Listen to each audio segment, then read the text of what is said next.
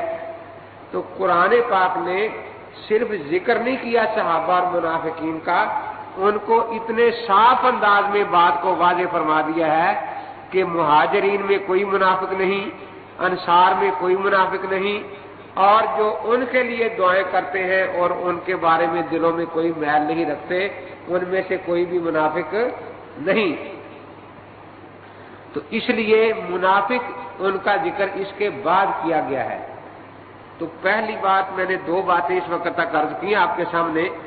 پہلی بات یہی عرض کی کہ صحابہ کرام رضوان اللہ تعالی اجمعین یہ وہ انعام یافتہ جماعت ہے جس کی اقتداء اور رہبری میں چلنے کے ہم روزانہ ہر نماز میں دعا مانگتے ہیں، اہدنا الصراط المستقیم صراط الذین انعمت علیہم۔ تو جن کے راستے پر چلنے کا حکم ہے ان پر تنقید کا حق کسی کو نہیں ہوتا کہ ان پر تنقید بھی کی جائے۔ اور دوسری بات میں نے یہ بیان کی کہ وہ جو شوشہ پھیلاتے ہیں کہ قرآن پاک میں ٹھیک ہے صحابہ کا ذکر ہے، ان کی تعریفیں بھی ہیں، لیکن منافقین کا بھی ذکر قرآن میں موجود ہے نا، تو کیا پتہ جس کو آپ صحابی کہہ رہے ہو وہ منافق ہو؟ تو اس میں نے یہی کہا کہ یہی سوال اگر کوئی ان سے حضرت علی کرم اللہ تعالی وجہ کے بارے میں کہہ دے کہ ان کا بھی اس میں گرامی تو قرآن پاک میں موجود نہیں ہے نا، اب وہ ان کو صحابی کہتے ہیں، خارجی کہیں کہ نہیں وہ صحابہ میں نہیں تھے، معاذ اللہ منافقین میں تھے، تو وہ کیا جواب دیں گے؟ وہ خود بھی پیمانہ بنا لیں تاکہ جس پیمانے سے حضرت علی کرم اللہ تعالی کی صحابیت ماپی جائے گی اسی پیمانے پر ہم ثلاثہ کی صحابیت کا ذکر کر دیں گے، سب ثبوت پیش کر دیں گے۔ لیکن اس کے بعد میں نے دونوں کو جواب دیا، خارجیوں کو بھی اور ان کو بھی، کہ یہ چاروں مہاجرین میں ہیں، اشرا مبشرہ ساری مہاجرین میں سے ہیں، اس لیے ان میں کوئی منافق نہیں، نہ حضرت علی کرم اللہ تعالی وجہ اور نہ ہی ابوبکر صدیق، عمر فاروق، عثمان غنی رضی اللہ تعالیٰ عنہ اجمعین۔ تو یہ دو باتیں میں نے عرض کی۔ اس کے بعد تیسرا وعدہ جو اللہ تبارک و تعالی نے صحابہ کرام سے کیا وہ ہے استخلاف کا۔ وعد اللہ الذین آمنوا منکم وعملوا الصالحات لیستخلفنہم فی الارض کما استخلف الذین من قبلہم ولیمکنن لہم دینہم الذی ارتضی لہم ولیبدلنہم من بعد خوفہم امنا یعبدوننی لا یشرکون بی شیئا ومن کفر بعد ذلک فاولئک هم الفاسقون۔ اللہ تعالیٰ نے ان لوگوں سے جو سورہ نور کی اس آیت کے نازل ہونے کے وقت تک ایمان لا چکے تھے یہ وعدہ فرمایا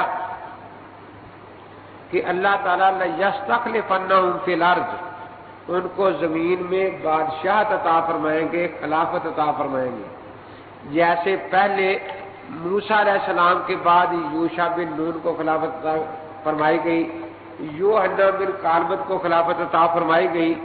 تو جیسے پہلے یہ نظام چلتا آ رہا ہے اسی طرح اللہ تعالیٰ ان صحابہ میں سے جو اس آیت کے نزول تک ایمان لا چکے ہیں خلافت عطا فرمائیں گے۔ وَلَيُمَكِّنَنَّ لَهُمْ دِينَهُمُ الَّذِي ارْتَضَىٰ لَهُمْ، اور خلافت کا مقصد کیا ہوگا کہ وہ دین جس کی تکمیل حضور پاک کے ذریعے ہوئی اس کی تمکین خلافت راشدہ میں ہو جائے گی۔ تمکین کہتے ہیں مضبوطی کے ساتھ جم جانا، مکان آپ اسی کو کہتے ہیں جہاں آپ مستقل رہائش اختیار کر لیں۔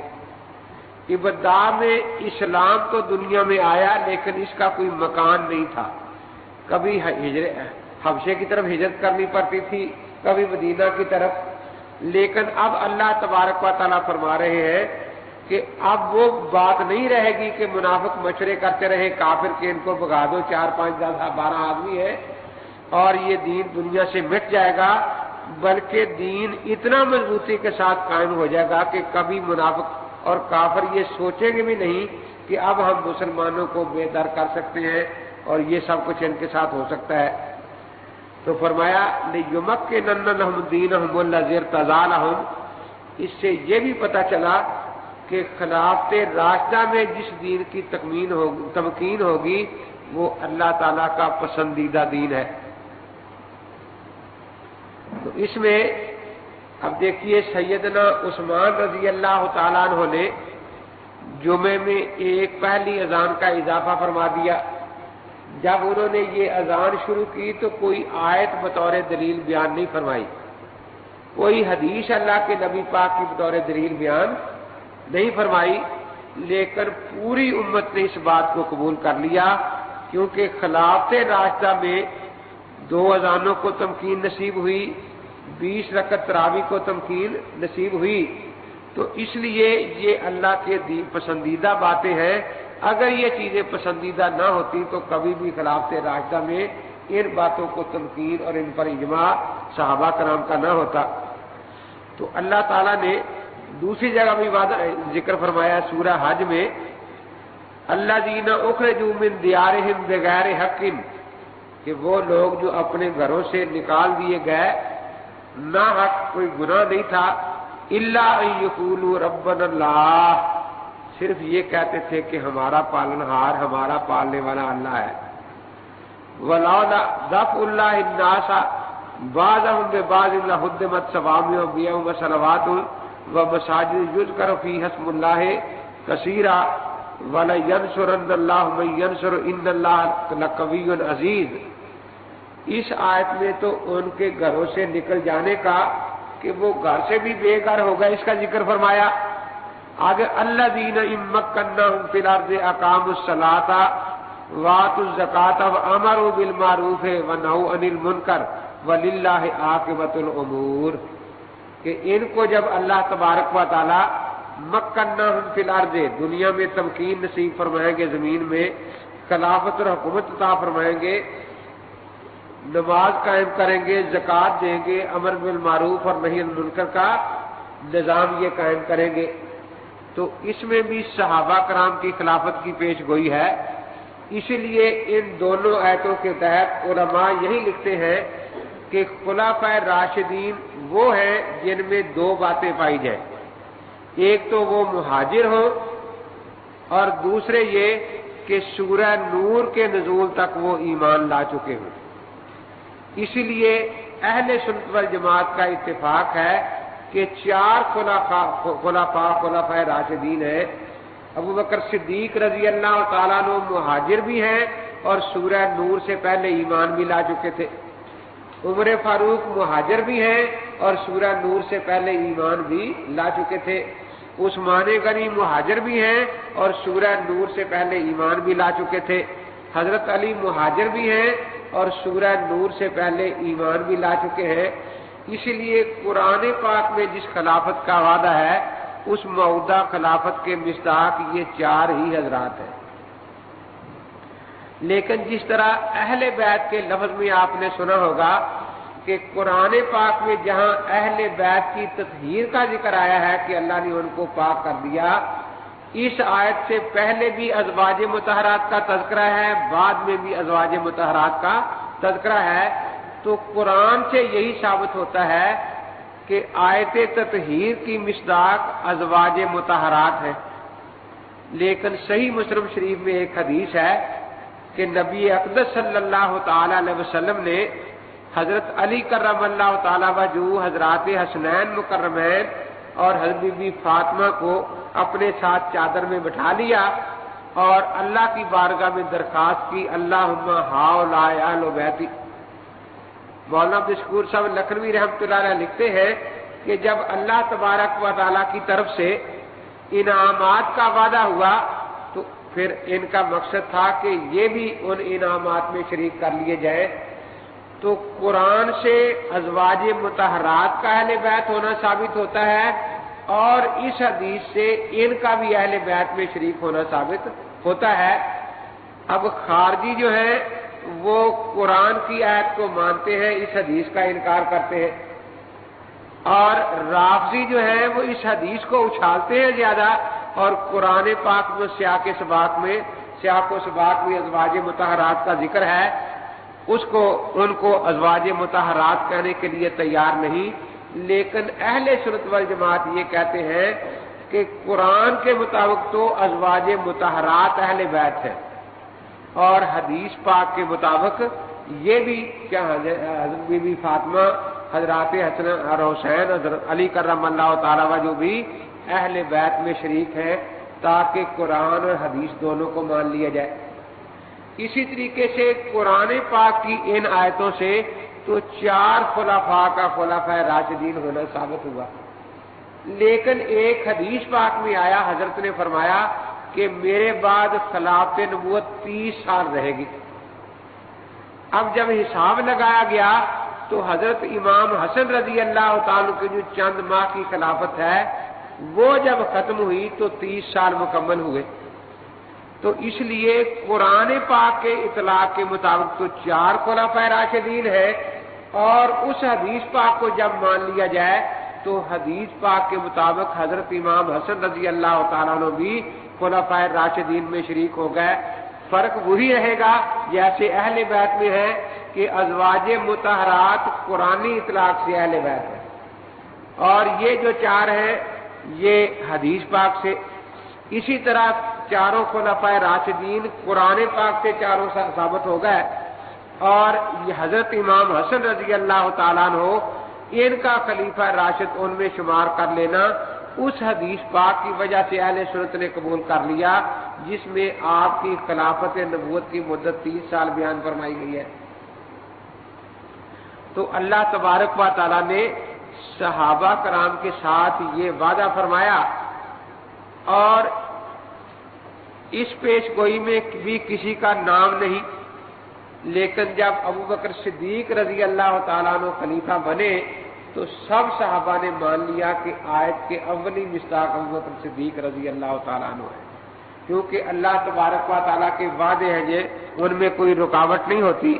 پھر عمر فاروق بنے، پھر عثمان غنی، پھر حضرت علی، تو ہم یہی کہتے ہیں کہ اسی ترتیب سے ہم ان کو مانتے ہیں۔ پہلے نمبر پر ابوبکر صدیق رضی اللہ تعالیٰ عنہ، دوسرے پر حضرت عمر رضی اللہ تعالیٰ عنہ، تیسرے پر حضرت عثمان رضی اللہ تعالیٰ عنہ، اور چوتھے پر حضرت علی کرم اللہ تعالیٰ وجہ۔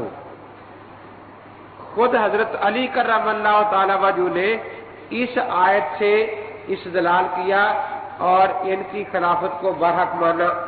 ایک تو اس وقت نہج البلاغہ میں ان کا خطبہ موجود ہے کہ جب ایران کے ساتھ جنگ ہو رہی تھی، رستم کے ساتھ لڑائی تھی، ادھر یہ بہت بڑا بہادر دنیا میں شمار تھا، تو بعض لوگوں نے مشورہ دیا اور حضرت عمر رضی اللہ تعالی کا اپنا خیال بھی ہو گیا کہ جب ادھر سے رستم جیسا بہادر کمان کر رہا ہے تو مجھے بھی خود جا کر کمان کرنی چاہیے۔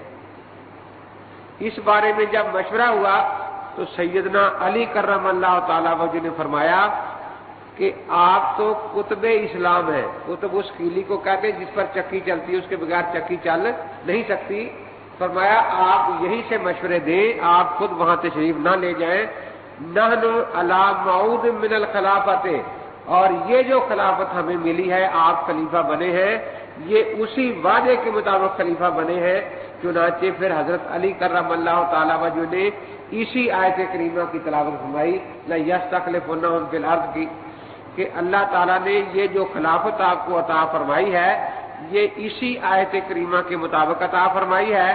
آپ اللہ کے موعود خلیفہ ہیں، اور اگر خدا نخواستہ آپ وہاں جا کر شہید ہو جائیں تو پھر آپ جیسا آدمی امت میں موجود نہیں ہے، اس لیے آپ تشریف نہ لے جائیں۔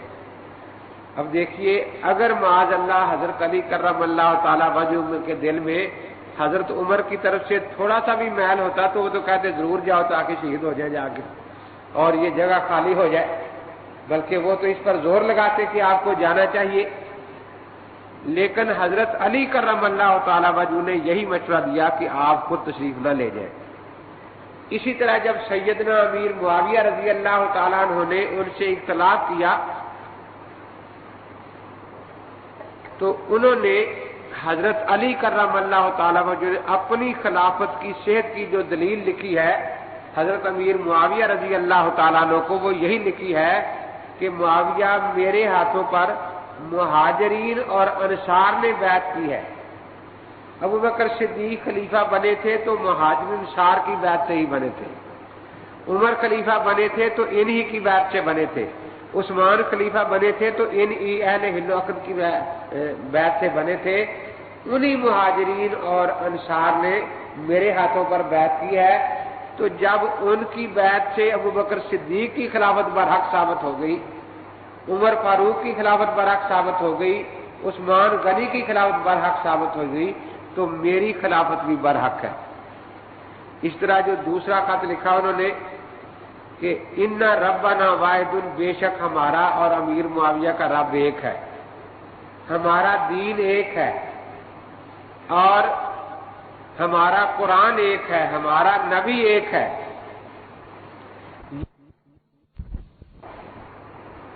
یہ جو اختلاف ہو گیا ہے وہ اس بات پر ہوا ہے کہ مجھ پر یہ الزام لگایا گیا ہے کہ میں معاذ اللہ حضرت عثمان رضی اللہ تعالیٰ عنہ کے قتل میں شریک ہوں،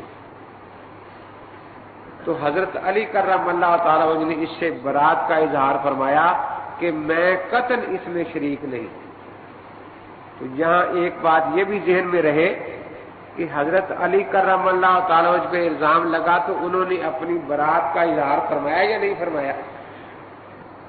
یزید کے بارے میں جب مدینہ منورہ میں الزام لگ رہا تھا کہ وہ شرابی ہے، بے نماز ہے، زانی ہے، تو آج لوگ اس کی طرف سے صفائی دیتے ہیں، لیکن یزید نے ایک دن بھی اپنی صفائی نہیں دی کہ میں ایسا نہیں ہوں۔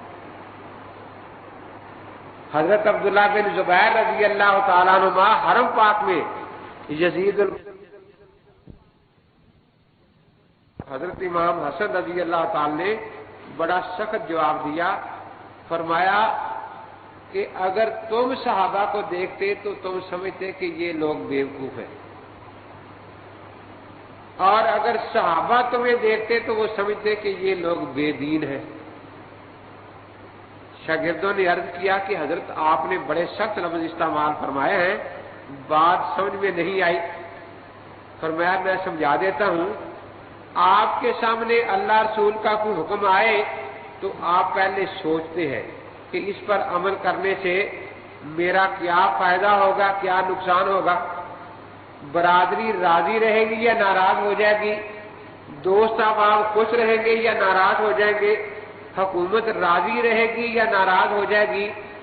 صحابہ کرام کے ہاں اللہ یا رسول کا حکم ملنے کے بعد سوچنا بے دینی تھا، وہ بالکل نہیں سوچتے تھے، ساری دنیا ناراض ہو جائے وہ کہتے تھے بس اللہ کو راضی کر لینا ہے۔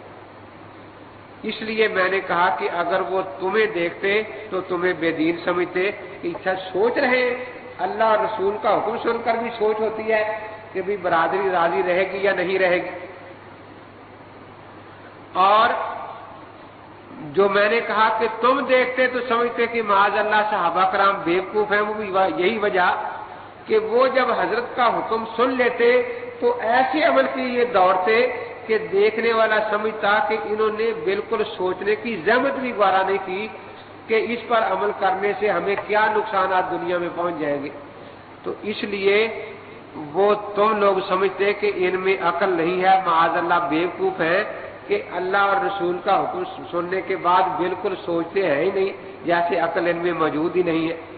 تو اس لیے بات یہی ہے کہ وہ اسی لیے ان کو بیوقوف کہتے تھے، وہ سمجھتے تھے کہ دیکھو وطن چھوڑ دینا، ماں باپ کو چھوڑ دینا، بھائیوں کو چھوڑ دینا، بلکہ میدان جہاد میں بھائیوں کو قتل کر دینا جا کے، یہ کوئی عقل مندی کی باتیں تھوڑی ہیں۔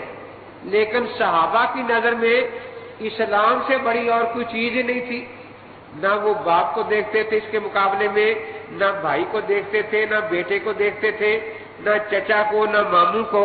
تو اس لیے منافقین عموماً ان کو بیوقوف کہتے تھے کہ دیکھو سب کو چھوڑ دیا ہے، ایک حضور پاک کے پیچھے لگ گئے۔ تو اللہ تعالی نے فرمایا کہ وہ بیوقوف نہیں ہے، الا انہم هم السفہاء، یہی بیوقوف ہے جنہوں نے اس نکمی دنیا کے لیے اپنی آخرت کو برباد کر لیا ہے۔ اگرچہ اسلام میں عیسائیت طرح رہبانیت کا سبق تو نہیں دیا گیا، کہ دنیا بالکل چھوڑ دو، پتے کھا لیا کرو درختوں کے وہ بھی سوکھے ہوئے، اور پانی پیو تو گرم کر کے پی لیا کرو تاکہ دل کبھی خوش نہ ہو۔ یعنی یہ جتنی اللہ نے نعمتیں پیدا کی ہیں یہ انسان کے لیے نہیں ہے، اس کے لیے گھاس اور پتے رہ گئے ہیں۔ تو یہ بات نہیں ہے۔ ربنا آتنا فی الدنیا حسنۃ وفی الآخرۃ حسنۃ، دنیا اور آخرت دونوں کو جمع کرنے کا حکم دیا ہے۔ ہاں البتہ اتنا فرق رکھا ہے کہ دنیا جو ہے اس کو مغلوب رکھا جائے اور دین کو غالب رکھا جائے۔ مولانا روم رحمۃ اللہ تعالی علیہ نے سمجھانے کے لیے دو مثالیں دی ہیں۔ ایک مثال تو یہ ارشاد فرمائی کہ مطلب یہ ہے کہ دین اور دنیا دونوں ہونے چاہیے، لیکن دین دل میں ہو اور دنیا ہاتھ میں ہو۔ دین کہاں ہو؟ دل میں، اور دنیا ہاتھ میں ہو، کیونکہ جب کوئی مقابلہ پڑتا ہے تو انسان ہاتھ خالی کر کے پھر مقابلے کے لیے آگے آتا ہے، لیکن دل کی چیز کو نکال کر نہیں پھینکتا۔ تو فرمایا کہ دین اور دنیا کا تعلق ایسا ہونا چاہیے کہ دین تو دل میں رہے اور دنیا جو ہے وہ ہاتھ میں ہو۔ اب اگر ان دونوں میں سے کوئی چیز چھوڑنی پڑے تو دنیا کو چھوڑ دے، دین کو نہ چھوڑے۔ دوسری مثال یہ دی ہے کہ یہ جو دنیا مسلمان کی دنیا ہے یہ اس کے دین کے لیے مددگار ہے، لیکن کب تک؟ جب تک اس کے ماتحت رہے۔ اور پھر مثال دی ہے کہ دیکھو کشتی کے چلنے کے لیے پانی بہت ضروری ہے، پانی کے بغیر کشتی چل نہیں سکتی، لیکن اسی وقت تک چلے گی جب پانی کشتی کے نیچے رہے، اور اگر کشتی کے اندر پانی آ جائے گا تو وہ کشتی کو غرق کر دے گا۔ فرمایا اسی طرح دنیا کی مثال پانی کی ہے اور دین کی مثال کشتی کی ہے۔ جب تک دنیا دین کے ماتحت رہے گی اس وقت تک دین کی کشتی بھی چلتی رہے گی اور دنیا بھی رہے گی، لیکن خدا نخواستہ اگر یہ دنیا کا پانی دین کی کشتی میں اندر آ گیا تو پھر اس کو غرق کر دے گا، نہ دنیا رہی نہ دین رہی، خسرت دنیا والا آخرہ، اس کا انسان مستاق ہو جاتا ہے۔ تو یہاں بھی اللہ تبارک و تعالی نے یہ فرمایا کہ ایسا ایمان لاؤ جیسے صحابہ ایمان لائے تھے، مہاجرین اور انصار۔ ادھر بھی فرمایا اللہ تبارک و تعالی نے قولوا آمنا باللہ وما انزل الینا وما انزل الی ابراہیم واسماعیل واسحاق ویعقوب والاسباط وما اوتی موسیٰ وعیسیٰ وما اوتی النبیون من ربہم لا نفرق بین احد منہم ونحن لہ مسلمون فإن آمنوا بمثل ما آمنتم به فقد اہتدوا وإن تولوا فإنما هم في شقاق فَسَيَكْفِيكَهُمُ اللَّهُ وَهُوَ السَّمِيعُ الْعَلِيمُ۔ فرمایا اگر وہ ایسا ایمان لائے جیسا تم ایمان لے آئے ہو، صحابہ کرام سے خطاب ہو رہا ہے، تو پھر تو وہ ایمان اللہ تبارک و تعالیٰ کے ہاں مقبول ہے۔ حضرت مولانا بشیر احمد صاحب بصری رحمۃ اللہ علیہ حضرت لاہوری رحمۃ اللہ علیہ کے خلفاء میں سے تھے۔ اس آیت میں ایک دفعہ درس ارشاد فرمایا بڑے عام فہم انداز میں کہ فرمایا دیکھو تم بچی کی شادی کرتے ہو تو اس کے لیے زیور کی ضرورت ہوتی ہے، بچے کی شادی کرو یا بچی کی، تو تم سونار کے پاس جاتے ہو اور وہاں سے وہ کاپی لے آتے ہو جس میں زیوروں کے نقشے بنے ہوتے ہیں۔ عورتیں گھر میں دیکھ کر پسند کر لیتی ہیں کہ کانٹا اس ڈیزائن کا چاہیے، ہار اس ڈیزائن کا چاہیے، مندری اس ڈیزائن کی چاہیے، انگشتری، تو وہ آپ نشان لگا کے پھر سونار کو دے آتے ہیں۔ جس دن آپ لینے کے لیے جاتے ہیں تو سب سے پہلے آپ چیک کرتے ہیں کہ اسی نمونے کے مطابق ہے یا نہیں۔ اگر وہ اسی نمونے کے مطابق ہو تو آپ زیور لے آتے ہیں، اور اگر اس نمونے کے مطابق نہ ہو تو آپ وہ زیور نہیں اٹھاتے۔ فرمایا اسی طرح اللہ تبارک و تعالی قیامت کے دن دیکھیں گے کہ ایمان صحابہ کرام کے نمونے کے مطابق تھا یا نہیں تھا۔ اگر صحابہ کرام کے نمونے کے مطابق ہوگا تو اللہ تبارک و تعالیٰ اس کو قبول فرمائیں گے، اور اگر صحابہ کرام کے نمونے کے مطابق نہ ہوا تو پھر اللہ تبارک و تعالیٰ قبول نہیں فرمائیں گے، کیونکہ اللہ تبارک و تعالیٰ نے صحابہ کرام کو ہمارے لیے معیار حق بنایا ہے۔ تو مقصد یہ ہے، 4 باتیں میں نے آپ کے سامنے صحابہ کرام کے بارے میں عرض کی کہ صحابہ کرام رضی اللہ تعالیٰ اجمعین جو ہیں، اللہ تعالیٰ نے قرآن پاک میں ان کا بار بار تذکرہ فرمایا ہے، اس لیے جو قرآن پر ایمان رکھتا ہے وہ صحابہ کا انکار نہیں کر سکتا۔ یہی وجہ ہے، دوسری بات جو میں اس وقت عرض کرنی ہے وہ یہی ہے کہ شیعہ کا ایمان نہ قرآن پر ہے اور نہ کبھی ہو سکتا ہے۔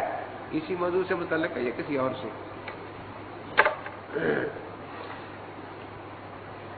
صحابہ کا ایمان نہ قرآن پر ہے اور نہ ہو سکتا ہے، کیونکہ پہلی وجہ یہی ہے کہ قرآن کے پہلے راوی صحابہ کرام ہیں اور شیعہ ان راویوں کو سچا نہیں مانتے، کیونکہ جیسے میں نے غالباً پہلے بھی بتایا تھا، ہمارے ہاں سارے صحابہ عادل ہیں اور عادل کی گواہی دنیا کی ہر عدالت میں قبول کر لی جاتی ہے، اس لیے انہوں نے جو قرآن پاک آگے امت کو پہنچایا اس پر امت کا اعتماد ہے۔ لیکن ان کے ہاں سارے صحابہ کرام معاذ اللہ جھوٹے اور ناقابل اعتماد تھے، کیونکہ وہ صحابہ کرام کی 2 جماعتیں کر لیتے ہیں۔ ایک بڑی جماعت تھی جو ابو بکر صدیق رضی اللہ تعالیٰ عنہ کے ساتھ تھی، اور ایک چھوٹی جماعت تھی 4 آدمی جو حضرت علی کرم اللہ تعالیٰ وجہ کے ساتھ تھے۔ چنانچہ احتجاج طبرسی میں ہے کہ حضرت علی اور 4 آدمی جو ہمارے ساتھی تھے، مقداد، سلمان، ابو ذر، عمار، ان 4 کے سوا سب نے ابو بکر صدیق کی ہاتھ بیعت دل کی خوشی سے کر لی تھی، انہوں نے صرف مجبور ہو کر بیعت کی تھی۔ تو معلوم ہوا کہ باقی سارے صحابہ دل و جان کے ساتھ صدیق کے ساتھی تھے، اور یہ 5 زبان کے میں صدیق کے ساتھ تھے لیکن دل میں پتہ نہیں کس کے ساتھ۔ زبان میں یہ بھی حضرت صدیق کے ساتھی تھے۔ اب ان میں وہ آگے تقسیم یوں کرتے ہیں کہ یہ جو ابو بکر صدیق رضی اللہ تعالیٰ کی جماعت تھی یہ شوکت جماعت تھی اور بڑی قوت والی جماعت تھی، اور قوت بھی ان کے پاس ایسی تھی کہ جو خارق عادت قوت تھی کہ ناممکن کو ممکن بنا دیتے تھے۔ مثلا صرف 2 مثالیں عرض کرتا ہوں۔ حجۃ الوداع سے واپسی پر تقریباً 70,000 کے مجمع میں حضور پاک نے حضرت علی کی ولی عہدی کا اعلان فرمایا بطور شیعہ غدیر خم پر، اور کہتے ہیں کہ 3 دن تک صحابہ بیعت بھی کرتے رہے حضرت علی رضی کی ولی عہدی پر، لیکن جب حضرت کا وصال ہوا تو پتہ نہیں ابو بکر صدیق نے کیا جادو کر دیا صحابہ پر، ایک صحابی بھی حضرت علی کو ولی عہد ماننے کے لیے تیار نہیں تھا۔ اب جو ایک 70,000 کے مجمع میں واقعہ پیش آیا ہو اور 3 دن تک اس کا بیعت وہاں ہوتی رہی ہو بقول شیعہ حضرات کے، اور بات اتنی پختہ اور پھیل چکی ہو، اب ادھر حضرت کا وصال ہوا، ادھر پتہ نہیں حضرت ابو بکر صدیق نے کہتے کیا جادو کر دیا کہ کوئی بھی شہادت دینے کو تیار نہیں۔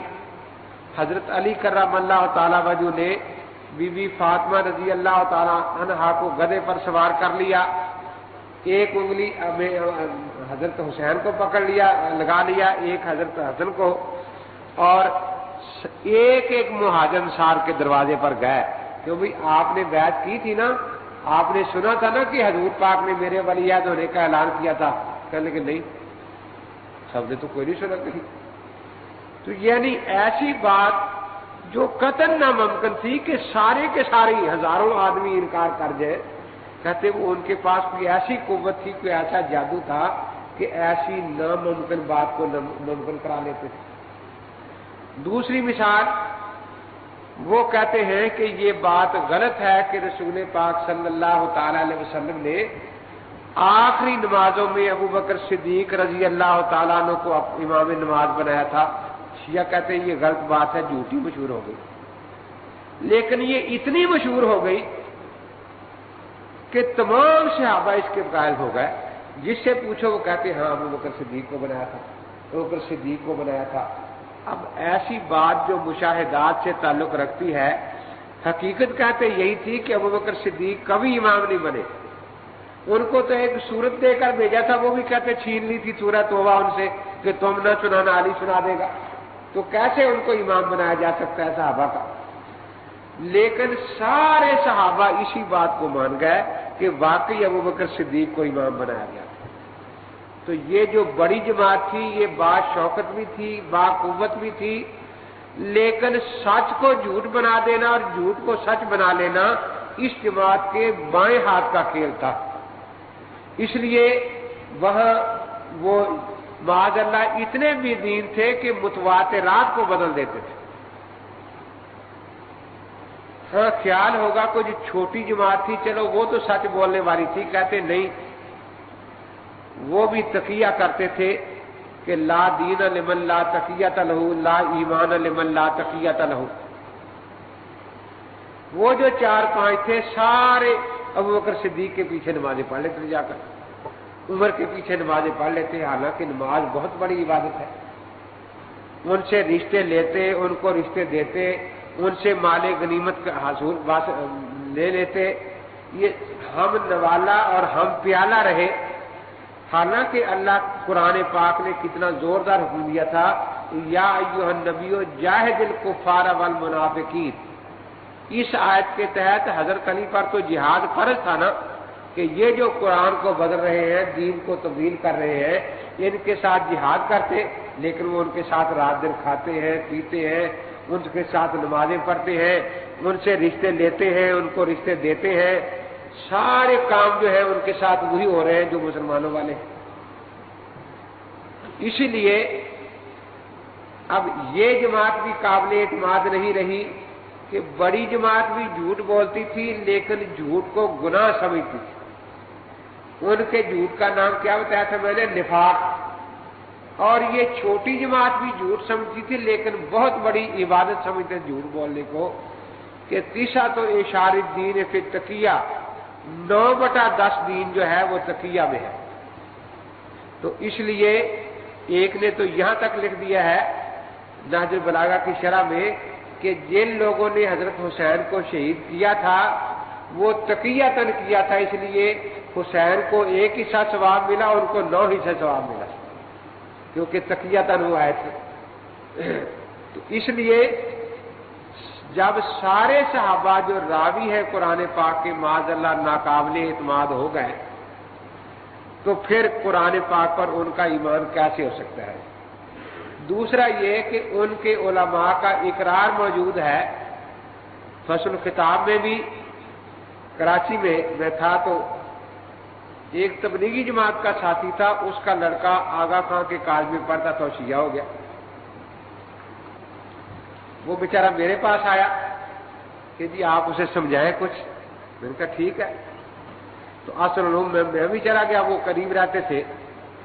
اب اس کو پہلے سکھا کے بھیجا، کہنے لگا دیکھو جی فصل کتاب جو ہے یہ کتاب قابل اعتماد نہیں، ہم نہیں مانتے، کیونکہ فصل کتاب کے حوالے ہم دیتے نا زیادہ تحریر پر. تو جی یہ کتاب قابل اعتماد نہیں ہے، ہم نہیں اس کو مانتے. میں نے کہا خمینی تو اس کی تعریف کرتا ہے، اس کے لکھنے والے کی تو کیوں نہیں مانتا؟ نہیں جی ہم نہیں مانتے بس. ٹھیک ہے. تو گویا فصل کتاب تو اسے نکال دی نا. کتاب کا پورا نام ہے فصل کتاب فی تحریف کتاب رب الارباب. وہ میں نے بھی اٹھا کے رکھ دی. میں نے کہا چلو ٹھیک ہے فصل کتاب یہ نہیں مانتا. اب ان کی تفسیر ہے بہت بڑی البرہان، کئی جلدیں ہیں موٹی موٹی، میں نے وہ اٹھائی. میں نے کہا یہ تو مانتے ہو نا؟ کہ جی بالکل اس کو مانتا ہوں. تو ساری باتیں جو فصل کتاب میں تھی وہ اس کے مقدمے میں موجود تھی. اب میں نے اس سے دکھایا کہ دیکھو اس میں لکھا ہے کہ ہمارے ہاں 2000 سے زیادہ روایات موجود ہیں تحریف کی، اور وہ اتنی ہی متواتر ہے جتنا ہمارے ہاں مسئلہ امامت متواتر ہے. تو میں نے کہا جو متواترات ہیں یہ تو مانی جاتی ہیں، تواتر تو کافروں کو ہم لوگ مان لیتے ہیں، اور یہاں تو آپ کے ائمہ کا تواتر ہے. 2000 سے زیادہ روایات تحریف کی ہے. اور ساتھ یہ بھی لکھا ہے اسی برہان کے مقدمہ میں کہ ان روایات کے معنی میں اتفاق ہے کہ تحریف ہی مقصود ہے، کہ واقعی تحریف کر دی۔ تو میں نے کہا آپ کی کتابوں میں تحریف کا عقیدہ پورے تواتر کے ساتھ ہے، اور اتنا متواتر ہے جتنا امامت کا مسئلہ عقیدہ متواتر ہے۔ اگر آپ عقیدہ امامت کا انکار نہیں کر سکتے تو آپ تحریف قرآن کا انکار بھی نہیں کر سکتے۔ اب وہ فصل کتاب سے تو اس نے جان چھڑائی تھی، برہان اس نے مانی تھی کہ ہماری باقی بہت قابل اعتماد تفسیر ہے، اب میں اس سے نکال کے دکھا رہا تھا۔ اور وہ 2 عربی کے پروفیسر ساتھ رہے ہوتے چاہیے کہ اگر وہ امیر ترجمہ غلط کرے تو آپ فوراً اس کو ٹوکنا کہ بھئی یہاں ترجمہ غلط کیا ہے۔ اس لیے میں پھر انہی سے کہتا تھا کہ بھئی ترجمہ صحیح ہے یا غلط ہے، اس کو دھوکے میں نہ رکھنا۔ اب وہ کیسے کہتے غلط ہے کہ جی ترجمہ تو صحیح ہے، بات تو یہی ہے اس میں۔ تیسری بات جو ہے وہ یہ کہ چلو کسی کے ذریعے قرآن پہنچ جائے، لیکن ائمہ معصومین میں سے کوئی تصدیق ہی کر دیتا کہ یہ قرآن صحیح ہے۔ لیکن ائمہ معصومین میں سے جن کو وہ مانتے ہیں 12 امام 14 معصوم کہتے ہیں نا، 12 امام 14 معصوم، تو 12 امام 14 معصوم کون ہے؟ معصومین میں دو زائد ہیں، ایک حضور پاسم جو نبی ہے اور ایک بی بی فاطمہ امام نہیں ہے نا تو معصوم ہے ان کے ہاں، اس لیے وہ کہتے ہیں 12 امام اور 14 معصوم۔ جب وسیلے کی دعا کرتے ہیں نا، یا اللہ 12 معصومہ دا 12 امامہ دا 14 معصومہ دا واسطہ ہی، تو وہ 12 امام 14 معصوم کہتے ہیں ان کو۔ تو ان معصومین میں سے کوئی تصدیق کر دیتا کہ واقعی یہ قرآن پاک وہی ہے، تو یہ بات بھی کہیں نہیں ملتی۔ اس لیے یہ نتیجہ بالکل واضح ہے، جس طرح 2 اور 2 4 ہی ہوتے ہیں، 2 اور 2 3 کبھی نہیں ہوئے، 2 اور 2 5 کبھی نہیں ہوئے، کہ شیعہ کا نہ قرآن پر ایمان ہے اور نہ ہو سکتا ہے، کیونکہ یہ تینوں باتیں ان کے ہاں یقینی ہیں۔ صحابہ کرام کا معاذ اللہ جھوٹے ہونا بھی ان کا اجماعی عقیدہ ہے، اور یہ کہ تحریف کی روایات بھی ان کے ہاں متواتر ہیں، اور کسی ایک بھی معصوم امام نے اس قرآن کی تصدیق کبھی نہیں کی کہ یہی وہ صحیح قرآن ہے جو حضور پاک پر نازل ہوا تھا۔ لیکن جب ائمہ کا زمانہ گزر گیا، تقریباً 4 صدی شروع ہو گئی، تو ان میں 4 آدمیوں نے سوچا کہ قرآن کا انکار کر کے پھر اپنے آپ کو مسلمانوں کی لسٹ میں رکھنا یہ بڑا مشکل ہے۔ مولانا عبدالشکور صاحب لکھنوی رحمۃ اللہ علیہ لکھتے ہیں کہ قرآن ان کے لیے گڑ بھرا ہتھیار ہے، گڑ بھرا، یعنی تلوار ہو اس کو گڑ لگا ہوا ہو، اگر گڑ چاٹتا ہے تو زبان کٹتی ہے، اور اگر چھوڑتا ہے تلوار سے بچتا ہے تو گڑ بھی ساتھ ہی جاتا ہے۔ فرمایا اگر وہ قرآن کو مانتے ہیں تو صحابہ کو ماننا پڑتا ہے، صحابہ کو چھوڑتے ہیں تو قرآن بھی ساتھ چلا جاتا ہے، قرآن بھی ان کے پاس نہیں رہتا۔ تو اس لیے ایک تو انہوں نے لطیفہ لکھا ہے کہ ایک آدمی مونچھے اس کی بڑی لمبی لمبی بڑھائی تھی، وہ جب کوئی چیز کھاتا تو مونچھے بھی اندر چلی جاتی، جب مونچھے باہر کھاتا تو منہ میں جو کچھ باہر گر جاتا۔ کہتے ہیں اس لیے قرآن کی حیثیت تو شیعوں کے لیے یہی بنی ہوئی ہے۔ اگر یہ قرآن پاک کو ماننا چاہتے ہیں تو صحابہ ساتھ آ جاتے ہیں، صحابہ کو نکالتے ہیں قرآن بھی نکل کے چلا جاتا ہے۔ تو اس لیے صحیح بات یہی ہے کہ شیعہ جو ہے ان کا نہ قرآن پر ایمان ہے نہ ہو سکتا ہے، لیکن شریف مرتضیٰ، شیخ صدوق، ابن بابویہ قمی اور طبرسی، ان 4 نے یہ کہا، 2 کشتیوں میں پھر پیر رکھ لیا۔